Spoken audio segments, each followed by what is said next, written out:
నమస్కారం. మనం బుద్ధుని ఉపదేశాలను విపులంగా వింటుంటాం, కానీ ఈరోజు మనం సహనం గురించి ప్రత్యేకంగా తెలుసుకుందాం. సమకాలీన జీవితంలో ఒత్తిడి, సవాళ్లు ఎక్కువగా ఉంటాయి.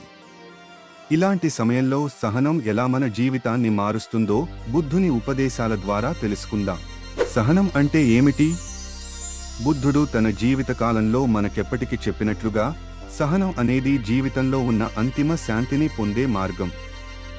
సహనం మనకు సమస్యలను సాంత్వనగా, ప్రశాంతంగా ఎదుర్కొనడానికి సహాయపడుతుంది. ముఖ్యంగా ఈ వేగవంతమైన సమాజంలో మనం ఆత్మస్థైర్యం కోల్పోతున్నాం.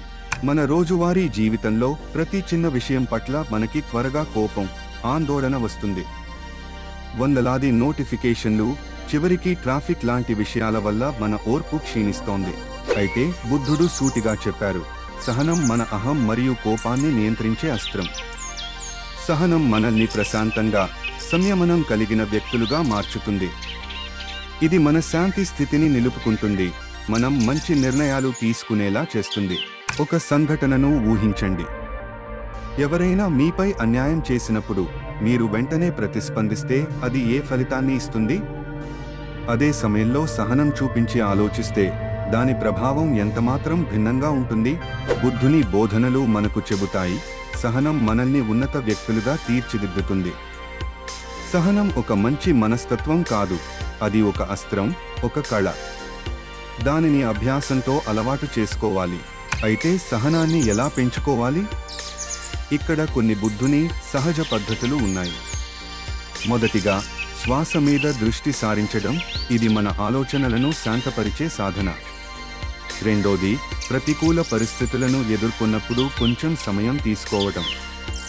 మూడవది, ప్రతి విషయాన్ని వదిలివేయడం నేర్చుకోవడం. అన్ని విషయాలు మన నియంత్రణలో ఉండవు. ఈ సాధనల ద్వారా సహనం మనలో క్రమంగా పెరుగుతుంది. సహనం మన జీవితంలో కొత్త మార్గాలను తెరుస్తుంది, కొత్త విజయాలను అందిస్తుంది. అందుకే సహనం ఒక సమర్థమైన శక్తి. మన జీవితంలో ఒత్తిడి, సమస్యలు ఎదురయ్యే సమయంలో మనం ఓర్పును చూపించగలిగితే జీవితాన్ని నూతనంగా అనుభవించగలుగుతాం. బుద్ధుని ఉపదేశాలు మనకు శాంతిని, మనస్తత్వ శక్తిని అందిస్తాయి. ఈ వీడియో మీకు ఉపయోగకరమైతే లైక్ చేయండి, మీ స్నేహితులతో పంచుకోండి. ఇంకా ఇలాంటి విద్యాపరమైన కంటెంట్ కోసం మన ఛానల్ను సబ్స్క్రైబ్ చేయండి. ధన్యవాదాలు.